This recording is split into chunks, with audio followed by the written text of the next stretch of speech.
Zach, Abby, that's exactly right. I mean, the images are haunting when you watch the video of that bridge collapsing. You can actually see the Francis Scott Key Bridge here behind me, or at least what remains of it. Good morning. Well, the desperate search for the missing continues, and thousands of people remain without basic necessities like water, heat, and electric, and that's due to damaged infrastructure. You could see an example of that right here behind me. Part of the problem is rebuilding some of the vital infrastructure here in Mayfield that the deadly tornado took out, including this water tower, which held hundreds of thousands of gallons of water. Ed, Maria, that's right. Following that failed speaker vote, we can tell you protesters with Jewish advocacy groups came into the House Cannon building and have occupied this building. You can see right now that police are actually taking some of these protesters away in zip ties. Another major question at stake here: when will the justices issue a ruling? Prosecutors in the former president's case are hoping to have it tried prior to the November election. As the saying goes, one is an incident, two is a coincidence, but three hotter than expected inflation reports, and we may have a pattern. Just to give you a lay of the courtroom while we were in there, during the proceedings, the former president sat there very calmly, hands crossed. He was soft-spoken while answering the judge while she was reading his charges and his conditions of release. Felicia, the stakes are extremely high for former President Donald Trump and former UN Ambassador Nikki Haley. A candidate has never won both Iowa and New Hampshire and then failed to secure their party's presidential nomination. The race here in New Hampshire was called for former President Donald Trump just minutes after the final polls closed, making a 2020 presidential rematch more likely than ever. There is very little that gets through Washington right now, but this was a resounding bipartisan vote, and it moved quickly through the House. It was introduced a little over a week ago. So now it heads over to the Senate, and lawmakers there are indicating this is going to move more slowly there. Senate Majority Leader Chuck Schumer, one of many who say they're going to thoroughly review the bill. We're hearing the Senate is close to a bipartisan agreement that would keep the government open beyond this weekend's deadline. But even if the Senate were to pass that deal, it faces an uphill battle in the House. Chandy, tonight's going to be all about margin of victory. There is little doubt former President Donald Trump is going to win here in South Carolina. The question really is, by how much? Former UN Ambassador and former South Carolina Governor Nikki Haley is looking to keep this race tight and competitive to give herself momentum heading out of the Palmetto State and into some of these upcoming contests. From taxes and inflation to pro-business policies, like many voters across the country, small business owners here in New Hampshire tell us the economy is their #1 issue. And while some tell us they're confident they know which candidate can best tackle those issues, others tell us they haven't been convinced.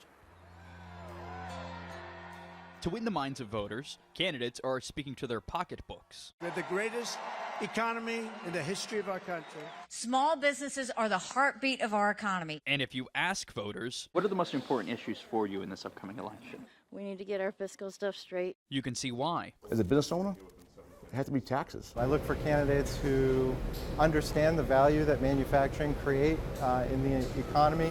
John Morrison employs 650 Granite Staters. We make investment castings in this facility for the aerospace market. At this manufacturing company, his great-grandfather acquired nearly 8 decades ago. How important is that, making more of these types of jobs in the country? Yeah, it's extremely important to us. I mean, that's why we come to work every day. While Morrison knows the issue he's voting on, he still doesn't know who he's voting for. I can't say for sure one way or another right now whether another 4 years of Trump or Biden or Nikki Haley would be helpful until we really see them in action. He says the candidates haven't talked enough about their economic policies and are often distracted. Do you think the culture wars have kind of dominated the political talk? I think so, unfortunately. And again, I think at the end of the day, those are not necessarily the topics or the policies that have the most impact on people's daily lives.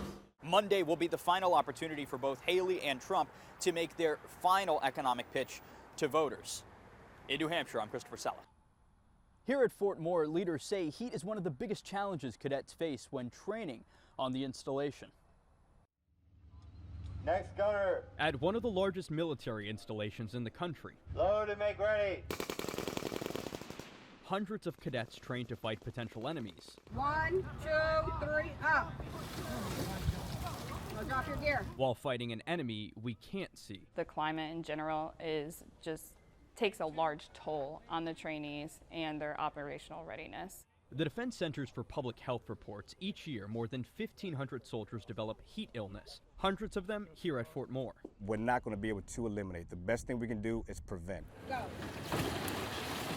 That prevention takes many forms in the field, but it begins in the classroom. We actually saw 3 heat strokes Monday morning from Ranger School. Dr. David DeGroot has run the Army's Heat Center here on base since it started in 2019, following a spike in heat-related injuries. Since then, DeGroot says heat exhaustion cases have doubled.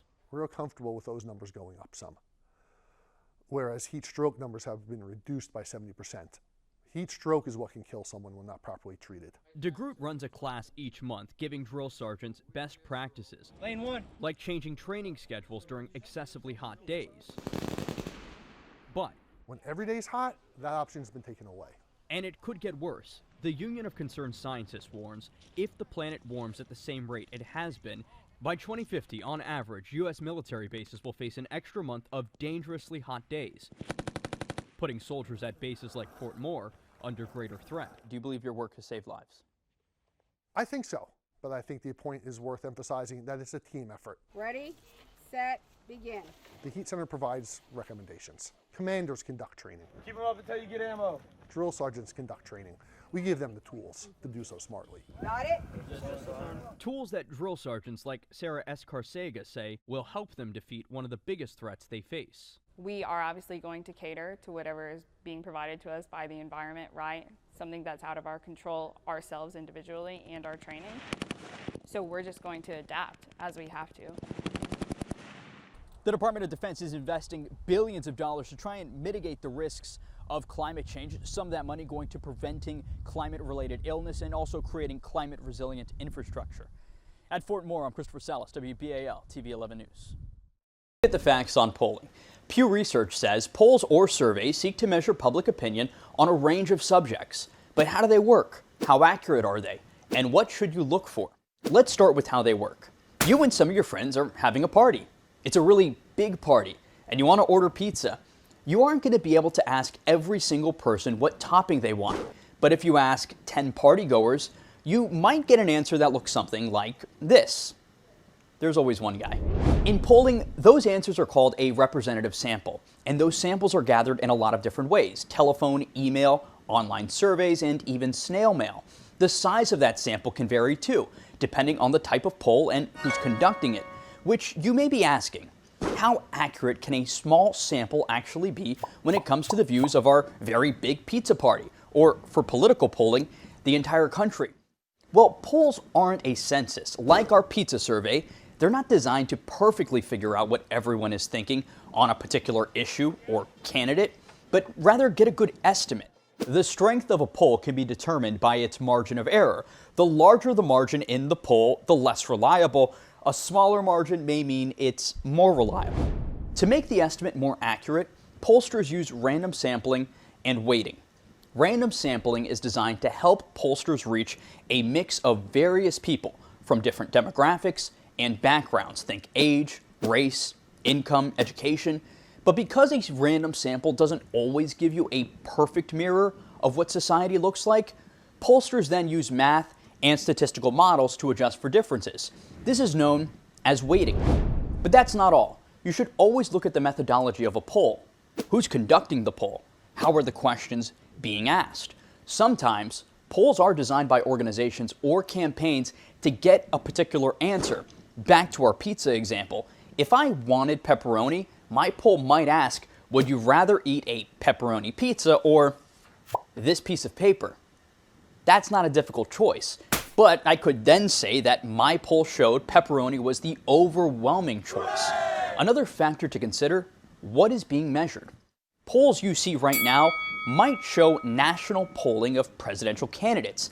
And while that may be interesting, you have to remember, we don't hold a national presidential election, we hold 50 state elections. So watching state polls may give you a truer picture of election results. At the end of the day, polls are valuable but imperfect tools.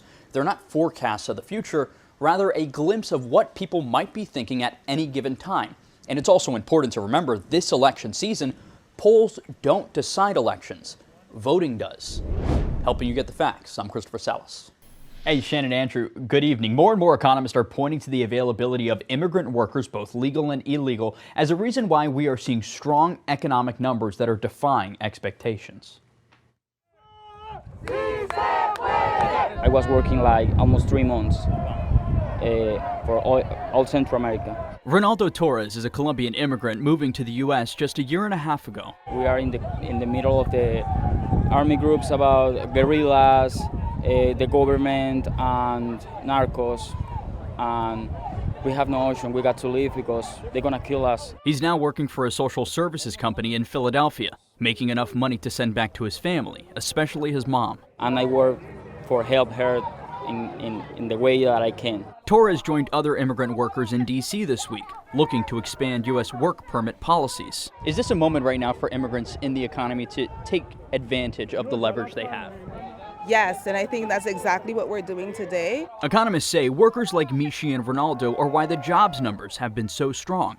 The only way you can understand today's labor market is to understand what's been happening with immigration. That labor market has helped hold off a feared recession many expected after the Fed raised interest rates to fight inflation. It turns out a lot of those gains in employment is because of very strong gains in immigration. Just look at the change in the labor force since before the pandemic. Foreign-born workers now have more jobs compared to native-born workers with less. The shift may have surprised economists, but not those who come to the U.S. seeking a better life. We come here to work, and work is important to contribute to this country. Immigration does place downward pressure on wages for low-paid workers. That's according to a recent report by the White House. But most experts say that effect is small and it doesn't outweigh the contributions from immigrant workers.